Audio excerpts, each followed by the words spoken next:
Hi guys, I hope you all are thinking, not you all, some of you might be thinking that what's happening over here.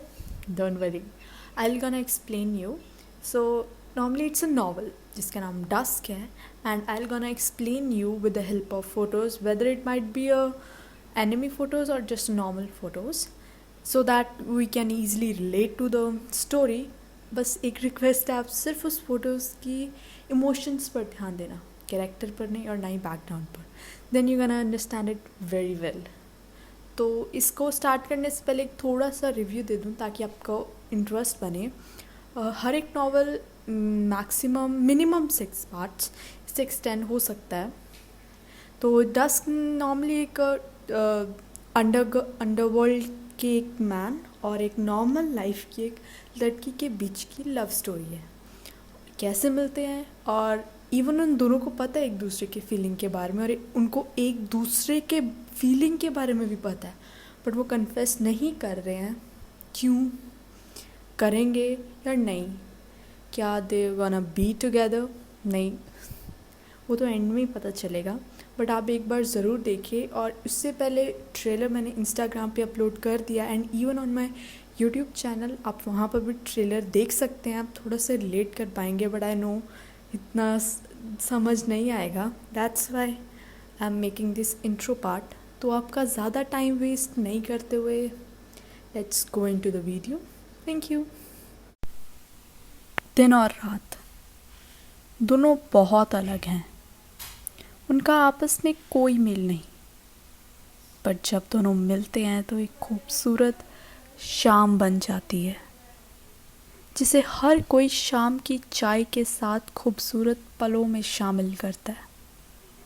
उसी तरह हमारी ये दुनिया भी 2 हिस्सों में बटी हुई है, जहाँ 2 अलग तरह के लोग रहते हैं और जाने अनजाने में वो एक दूसरे से काफ़ी नफ़रत करते हैं, क्योंकि जो उनके साथ नहीं वो उनके खिलाफ ही सही. पर फिर भी हज़ारों कहानियाँ इन दोनों दुनियाओं में शाम की तरह निकल के आई, जिन्होंने कुछ बदला तो नहीं, पर सब कुछ हिलाकर ज़रूर रख दिया. ये भी उन्हीं कहानियों में से एक है जिसका अंत ना ही दिन और ना ही रात में हुआ. वो तो शुरू ही शाम से हुई और शाम से गुज़रते हुए शाम ही के साथ ख़त्म हो गई. ना किसी ने दिन देखा, ना किसी ने रात. शहर इसी कहानी का हिस्सा है. ये उस दुनिया की तरह है जिसका आगाज़ रात से शुरू होता है. ना इसकी ज़्यादा कुछ ख्वाहिशें हैं जो हैं, ना उसे पूरी करने की हिम्मत. बस दिन में रहते रहते पता नहीं अंधेरा कहाँ से सीख लिया उसने. और दूसरी तरफ है डेविड, जो रात की तरह है, जिसे दिन का इल्म तक नहीं. वो अपने दिन को अंधेरे के ज़रिए गुजारना जानता है. शायद तभी उसे कभी दिन की ज़रूरत ही नहीं पड़ी. पर खुदा ने इनकी ज़िंदगी में खूबसूरत शाम लिखी थी. आज का दिन भी रोज़ ही की तरह था. सहर अपने कॉलेज ख़त्म करके वापस आ रही थी कि उसने एक एक्सीडेंट होते होते देखा. उसने उस वक्त पहली दफ़ा डेविड को देखा था. वो एक्सीडेंट हो जाता अगर डेविड सही वक्त पर ब्रेक ना लगाता.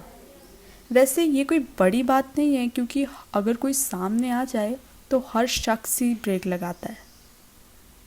पर डेविड ने जो किया वो हर कोई नहीं करता.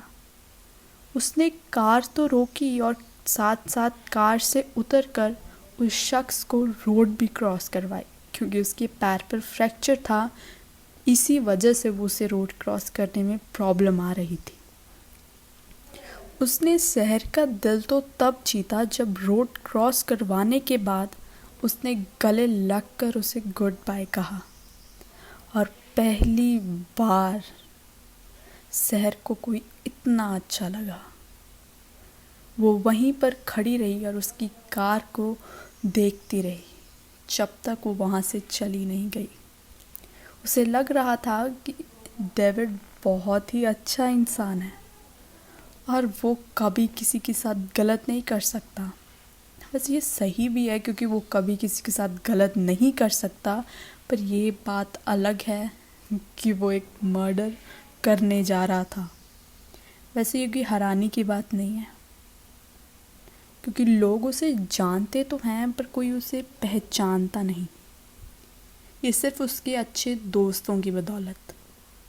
वैसे ये सब गोल्ड स्मगलर्स हैं, कोई मर्डरर नहीं। पर अगर ज़रूरत पड़े तो ये जान ले भी सकते हैं और दे भी सकते हैं। स्मगलिंग के लिए नहीं, दोस्ती के लिए। इन्होंने अपने काम को कभी अपनी दोस्ती में आने नहीं दिया।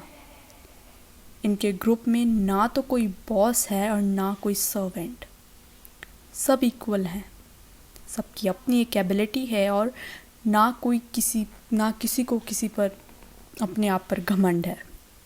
रायन गन का एक्सपर्ट है, उसे गन की हर एक नॉलेज है और जब भी ज़रूरत पड़ती है तो यही संभालता है। बेन कार का या जो भी इनके काम में ट्रांसपोर्टेशन की ज़रूरत पड़ती है तो बेन ही ध्यान रखता है।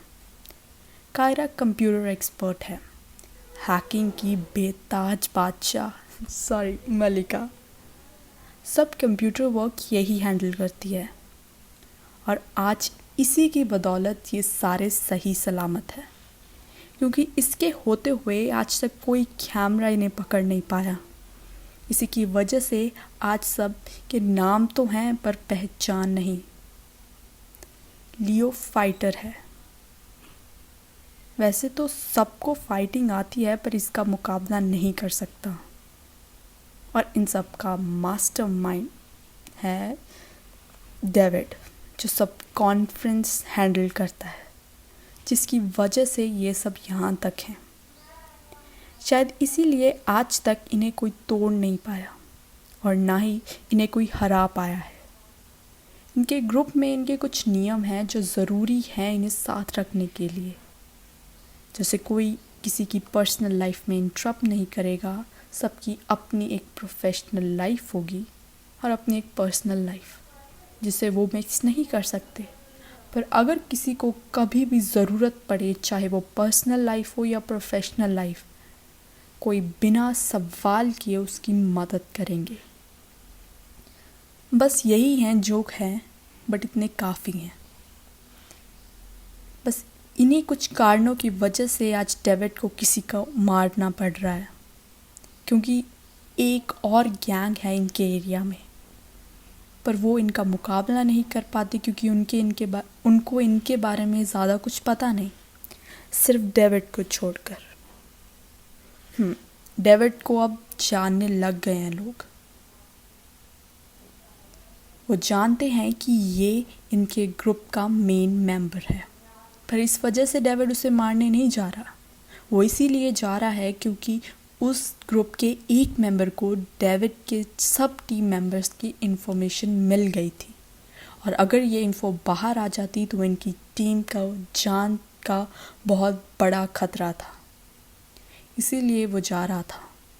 पर जब उस आदमी ने डेविड को आते हुए देखा तो वो वहाँ से भाग गया, मतलब भागने लग गया। वो अपनी बाइक पर भागने की कोशिश कर रहा था और डेविड ने भी उसका पीछा किया। कुछ दूर जाने के बाद फ्लोर पर बर्फ़ थी, मतलब रोड पर बर्फ़ थी, जिसकी वजह से वो फिसल के गिर गया। डेविड को देखते ही वो उसे माफ़ी मांगने लगा और समझाने लगा कि उसे छोड़ दो, उसे कुछ नहीं पता। डेविड ने उसे जवाब देते हुए कहा, मुझे पता है कि तुझे पता है, और तुम्हें क्या लगता है कि मेरे लिए जान लेना आसान है? मैं बिन वजह कुछ नहीं करता, और जान लेना तो बहुत दूर की बात है। ये कहते ही उसने उसे गोली मार दी और फिर वहाँ से निकल गया। रास्ते में वो ड्रिंक लेने के लिए एक लिक्विड शॉप पर गया और उस शॉप का मैनेजर सहर थी। So guys, this was the end of first part.